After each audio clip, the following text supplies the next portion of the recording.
Dzień dobry, witam Państwa bardzo serdecznie na kolejnej części naszej konferencji online dla nauczycieli języka angielskiego My Perspectives on Teaching. Jest z nami dzisiaj dr Piotr Steinbrich, nasz ekspert metodyczny, który opowie nam o kreatywności i krytycznym myśleniu, ale takim niezwykłym, tylko takim z lekkim twistem. Zapraszamy bardzo serdecznie, oddaję Piotrowi głos.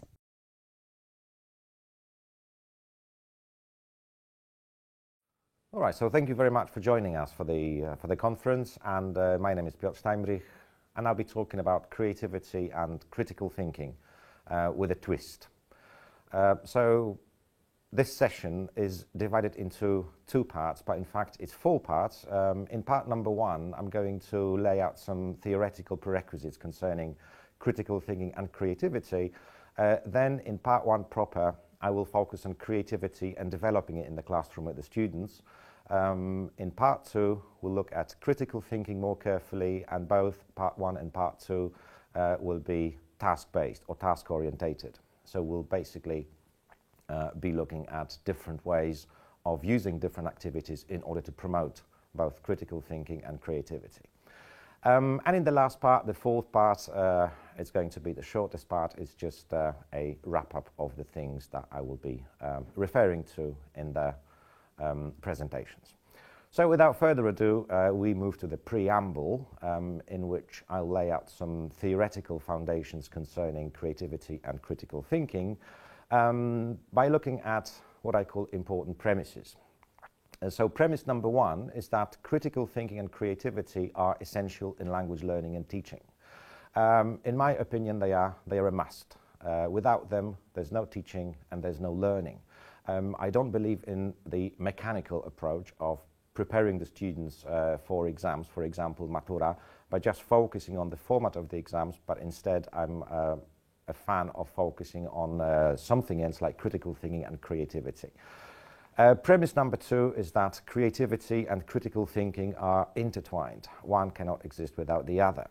So you'll see that in the two parts, that whenever I refer to critical thinking, there's going to be some creativity involved.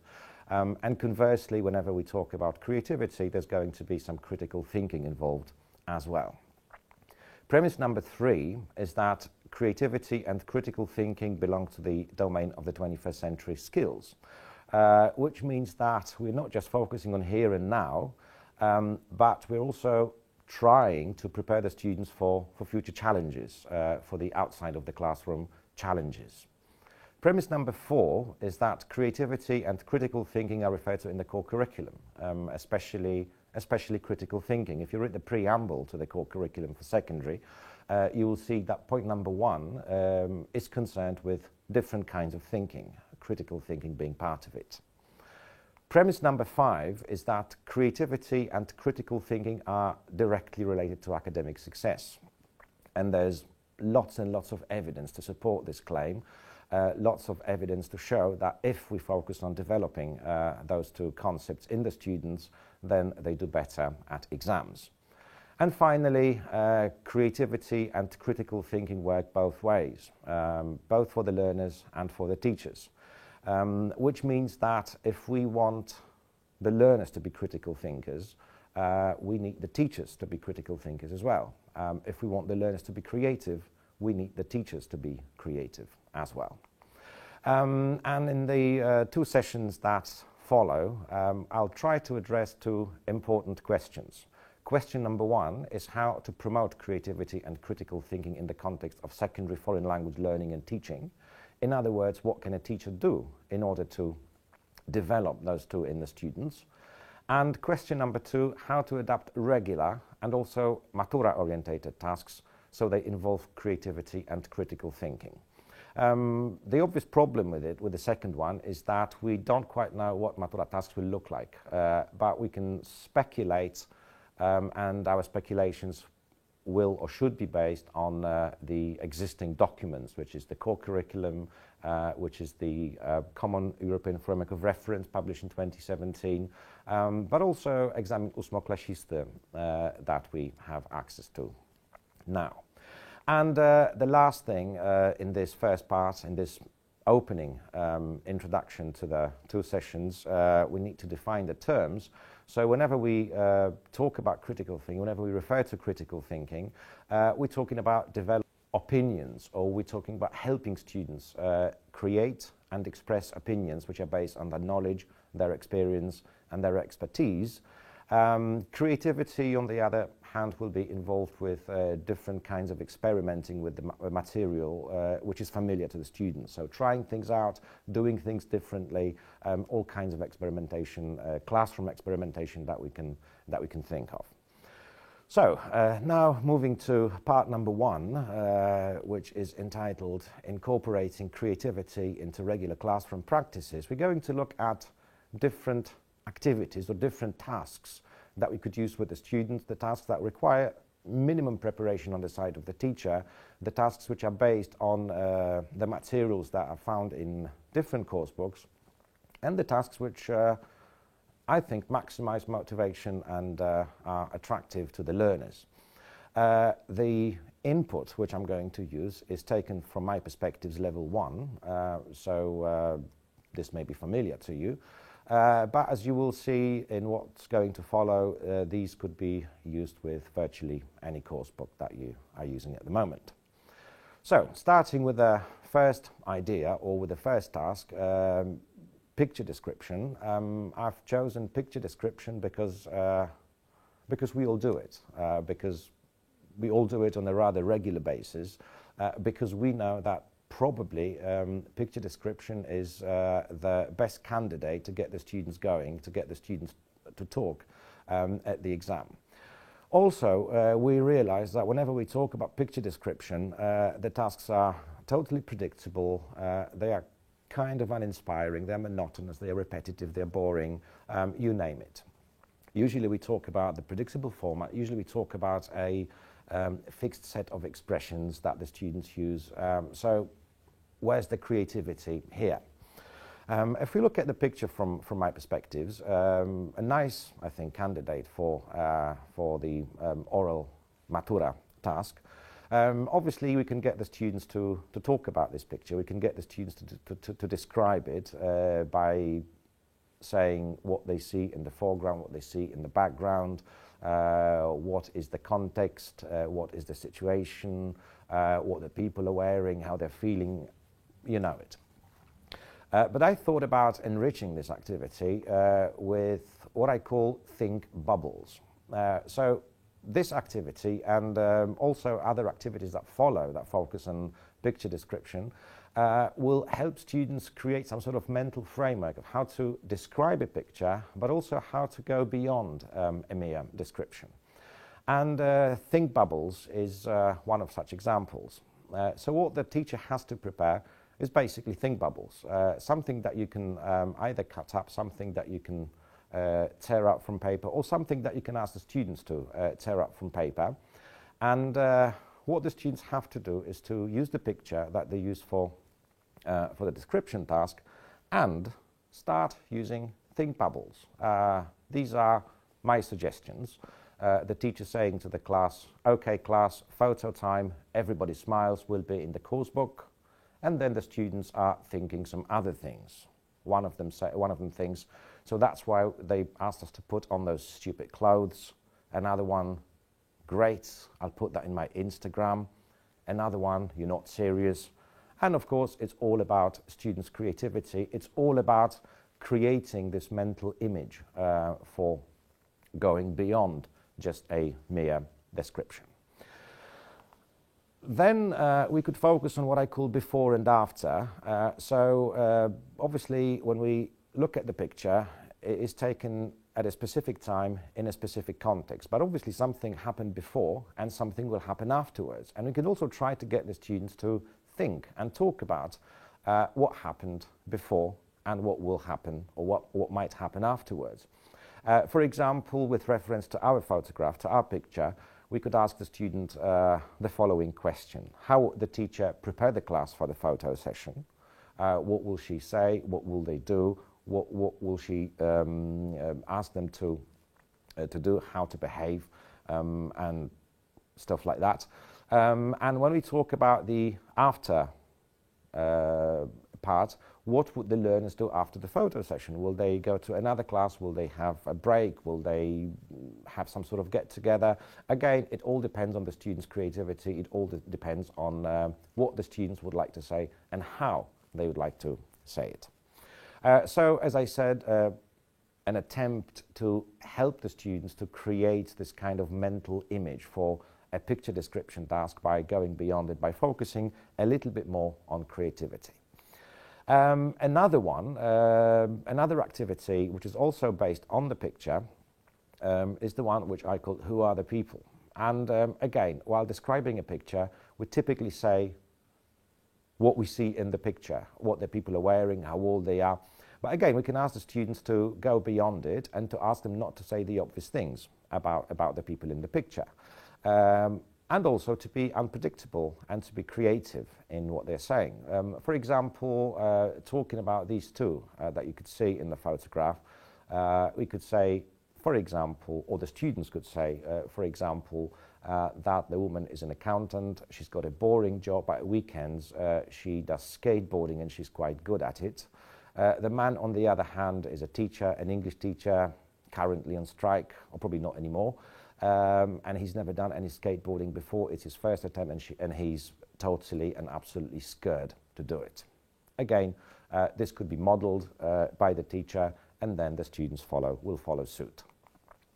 The next one is concerned with personalizing the picture. Usually, when we ask the students to describe the picture, those pictures are meaningless. They are just pictures used for a particular task, for the Matura task. By putting me in the perspective, by putting me in the picture, we try to personalize it a little bit more, and also we can do something more with it, which I'm going to refer to in a few seconds. This is the picture which I have chosen for this. It's a birthday celebration. As you could see, actually, in the heading, birthday celebrations are important, get-togethers for many families around the world. This family is celebrating in Brazil. And again, just a picture description would be predictable and perhaps a little bit boring for the students. What we could ask the students to do is, again, by modeling the activity, we could ask them to think of addressing the following questions. If you were in the picture, what would you be doing? If you were in the picture, where would you like to sit? If you were in the picture, what would you like to eat and drink? If you were in the picture, what would you like to talk about and with whom? If you were in the picture, what would you feel? How would you feel, sorry? And so on and so forth. So basically, what we were asking the students to do is to try to interact with the picture and also try to personalize it.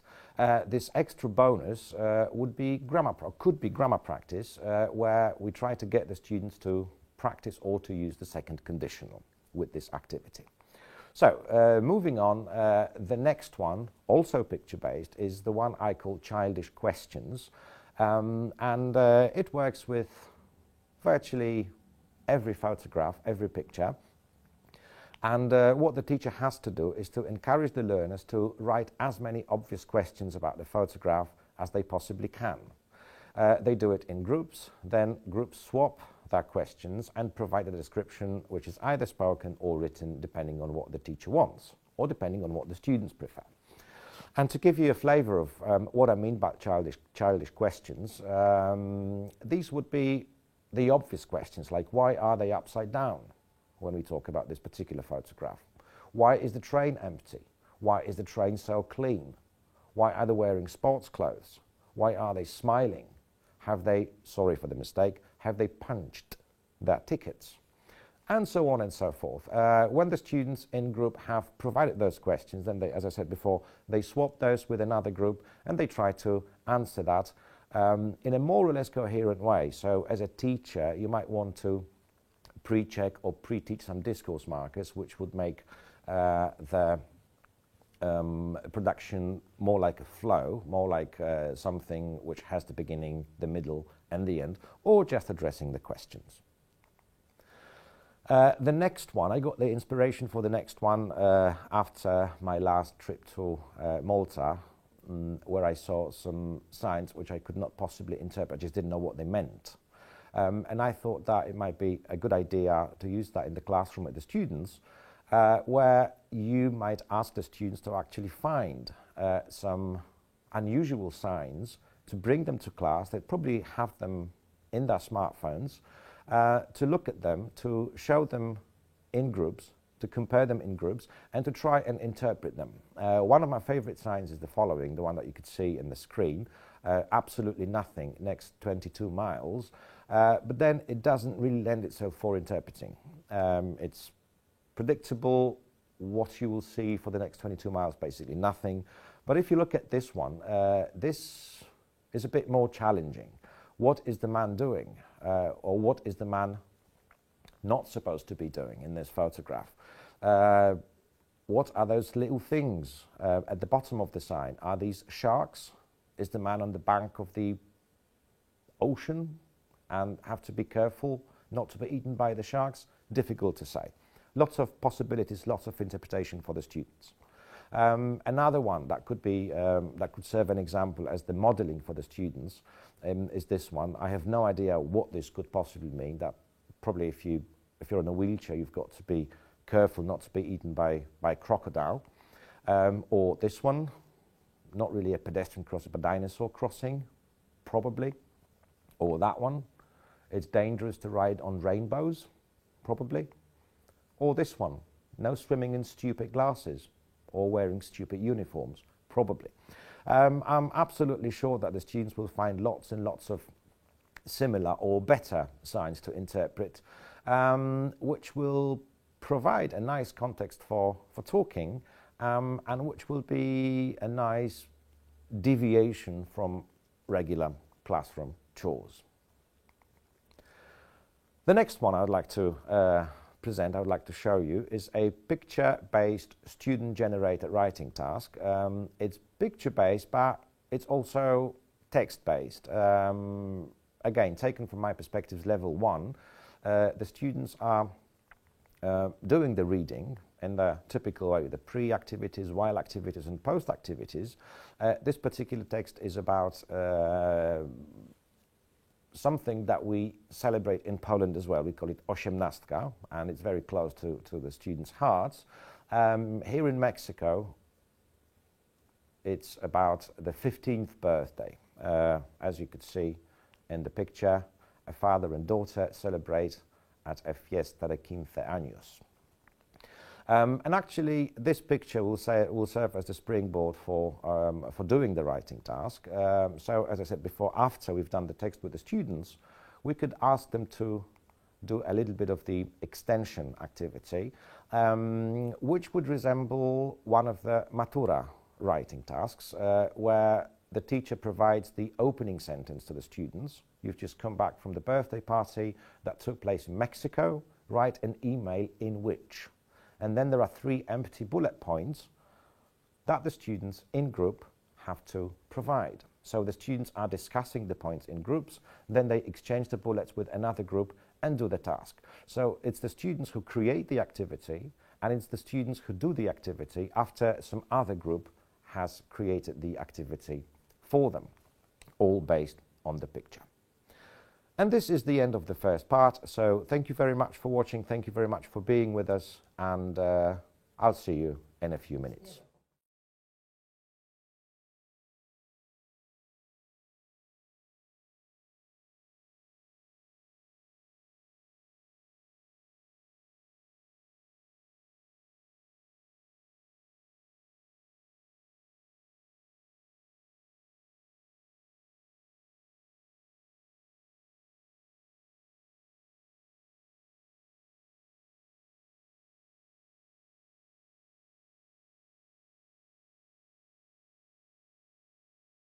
Więc Piotr, uważasz, że kreatywność ma duży wpływ na wynik maturalny? To nie jest chyba nawet kwestia wiary, czy tego, co ja uważam, a co nie uważam.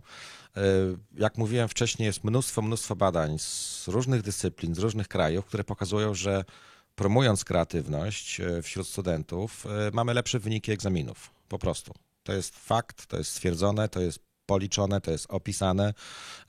No i jako, że to jest fakt, jako, że jest to policzone i opisane, no to ja w to wierzę po prostu. Także zakładam, że jeżeli będziemy promować kreatywność wśród studentów z myślą o maturze, to będzie lepiej na maturach. Miejmy taką nadzieję. A teraz zapraszamy na drugą część o krytycznym myśleniu.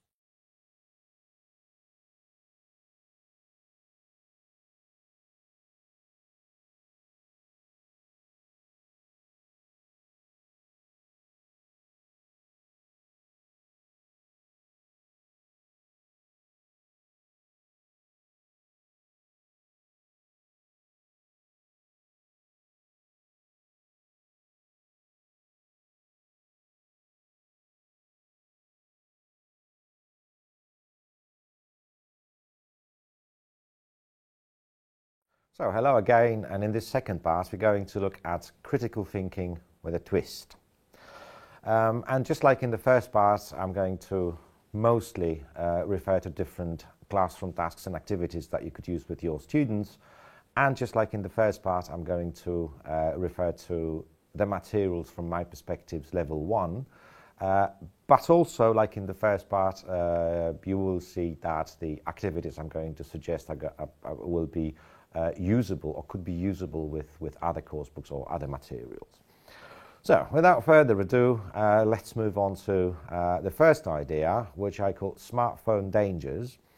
And the inspiration for that activity came from the film that was published by Warsaw Public Transport Services. Some time ago, they published a film, What Happens If Your Eyes Are Glued to the Screen of Your Smartphone. And I thought that this is a nice critical thinking activity for the students, the one in which they'll have to do some preparation at home before the lesson. So what the teacher does is that she or he asks the students to find different films with people having different kinds of accidents while texting, making selfies or talking. Obviously the best source for that would be YouTube, and I will show you a clip or two, but I can't do that due to copyright. So you could do it on your own. There's quite a few of them. They are funny and kind of innocent at the same time. So when the students have found some films, some clips, then in class they discuss their findings in groups, and then they report back to the teacher. They do the usual stuff that we typically do with the students.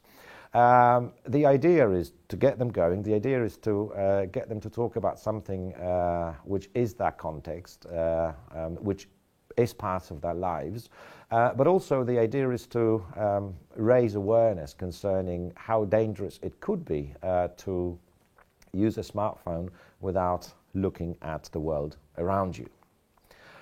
So, as I said, at the end of the activity, each group representative reports back to the rest of the class what was in the films, what kind of accidents were there. Usually it's people bumping into something, usually it's people falling into something. No bloodshed. You could easily use that in the classroom with your students. The second one is again text-based. I've used the text called The Most Important Farmers. It's about bees and how important bees are in our lives.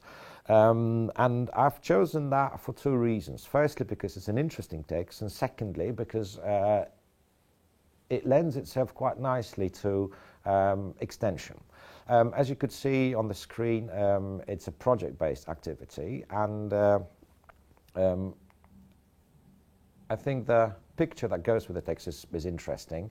It shows you what would happen to our foods if it wasn't for the bees, if the bees suddenly disappeared. So we've got a blackberry pie, we've got lemonade, we've got Greek salad, we've got fruit salad, we've got lots of other things.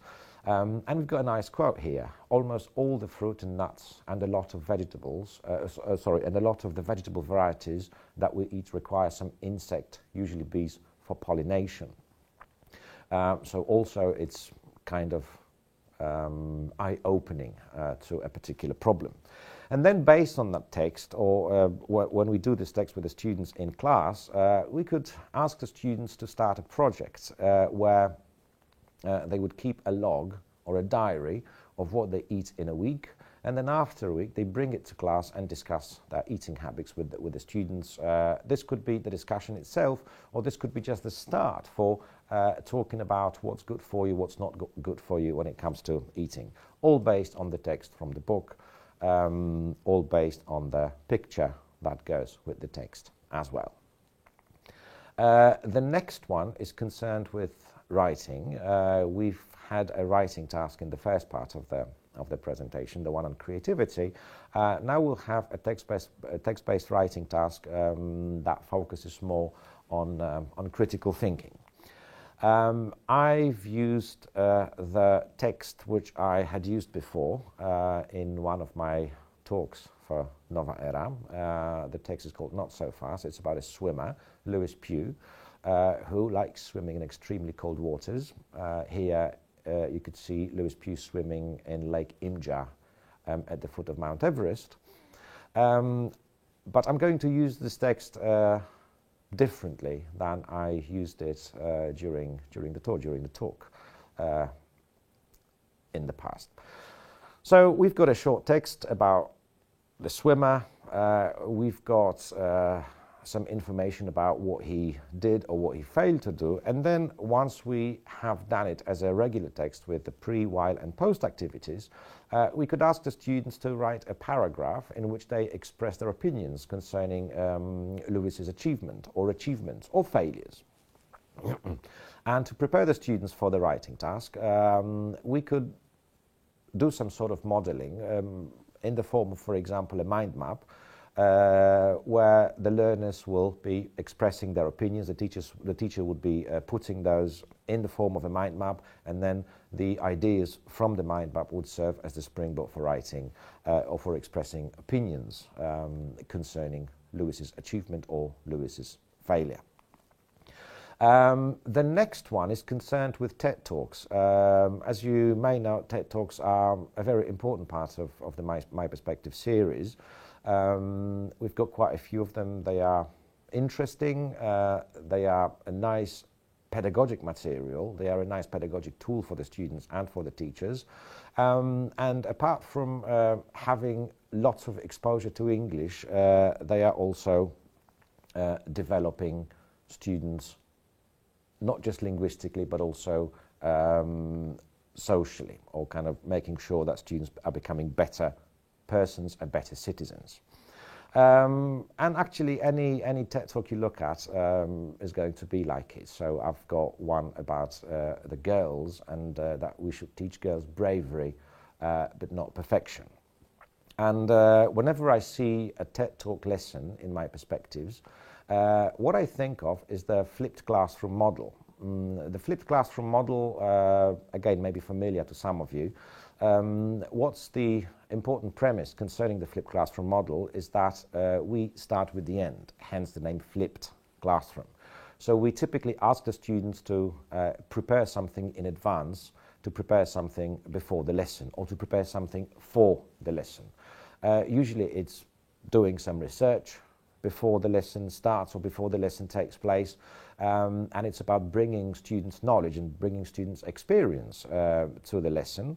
Then obviously it's about doing the tasks that are linked with a particular TED Talk, and also what we could do is to get the students to use the TED website, either as the before task or as the task that the teacher can do during the lesson in the classroom. So looking at the flipped classroom model more carefully, the first point was to do some research before the lesson. We could ask the students to find out some information about the speaker or the speakers. We could ask them to find out what institution or institutions or organization the person or the people represent. Whether the speaker or the speakers have a Facebook account, a Twitter account, or the Instagram account. We could ask the learners to follow the accounts, which I believe would be a nice example of a homework activity for the students, and also to find any other interesting or relevant information on the internet that they could bring into the classroom and share with the others. So that's something that we do prior to the lesson, that's something that we do before the lesson. Obviously, the danger is that some students will not do it. And me as a teacher, resorting to the flipped classroom model quite often, I've been through it myself. There were students who just took advantage of the flipped classroom model to do nothing. But then I also noticed that the number of such students is getting smaller and smaller in time. Simply, they can't really take part in the lesson properly, and they realize that, and they begin to care in time. So give them some time. If it doesn't work at the beginning, it might or will work or should work in time. Then the second point concerning the flipped classroom model is bringing students' knowledge and bringing their experience and also their expertise to the lesson, something they could share with others, something that they could compare and contrast. We could ask them to make a presentation, we could ask them to make a poster or to do a mind map or any other form of expression that will be relevant with a particular TED Talk lesson. The next point would be doing the tasks which are in the course book, and if you look at any TED Talk lesson in the course book, you will see that there's a lot of focus on vocabulary. Either key vocabulary or difficult vocabulary, or the vocabulary that would be useful in expressing opinions concerning the subject of a TED Talk. Lots and lots of it, lots and lots of preparation for the students. That's the pedagogic side of TED Talk lessons. Then there would be comprehension activities, which are either listening based or viewing based, depending on what you prefer, depending on what your students would prefer, or depending on the equipment that you have to use with the students. And also there's a lot of possibilities for the students to discuss things. And here, again, I would like to mention focus on key vocabulary. These tools will allow the students to express things or to discuss things more fully, more to the point. And to try and put it all together, this is our fourth part, or second part of the second part. Trying to put it all together, or trying to wrap it all up, talking about critical thinking and talking about creativity. I hope I've convinced you that both creativity and critical thinking add to the attractiveness of the lessons. There's some sort of twist in them that makes the lessons or makes the activities slightly different, and that's more attractive to the students.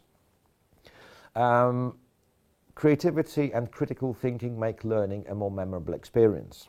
Students will remember things better if they're made to be creative and if they're made to think critically about things.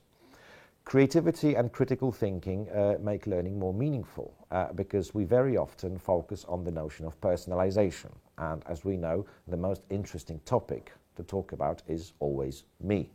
So if we try to personalize things, if we manage to personalize things, then suddenly things become or are becoming more meaningful to the learners. As a result, learning becomes more personal. So because it's more meaningful, because it's more personalized, it's more personal as a result. Also, creativity and critical thinking make room for expression, which is something that Matura tasks lack in very often because they are mechanical and because they are predictable. Students think more of the form than the content, but when we focus on the form which is familiar, we could focus on the content that is not so familiar, that is more creative and that involves more critical thinking. Also, as I hope I showed you, creativity and critical thinking do not require that much preparation on the side of the teacher. Thank you very much for your attention.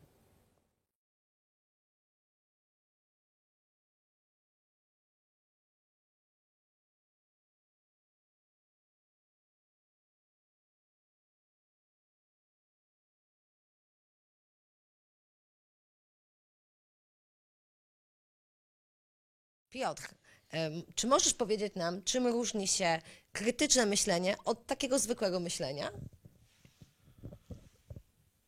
Krytyczne myślenie jest na pewno bardziej angażujące kognitywnie. Krytyczne myślenie na pewno zakłada jakąś analizę, jakąś syntezę, jakieś wnioski. Na pewno jest bardziej konstruktywne, no i na pewno jest bardziej wymagające. Więc zakładamy, że myślimy bezwarunkowo, a myślimy krytycznie warunkowo, jeśli to ma jakikolwiek sens. Myślę, że ma to głęboki sens, czy myślimy warunkowo, czy bezwarunkowo. I bardzo dziękuję Ci za Twój udział w naszej konferencji online, że zgodziłeś się po raz kolejny poprowadzić dla naszych uczestników bardzo wartościowe i merytoryczne wykłady. Dziękuję.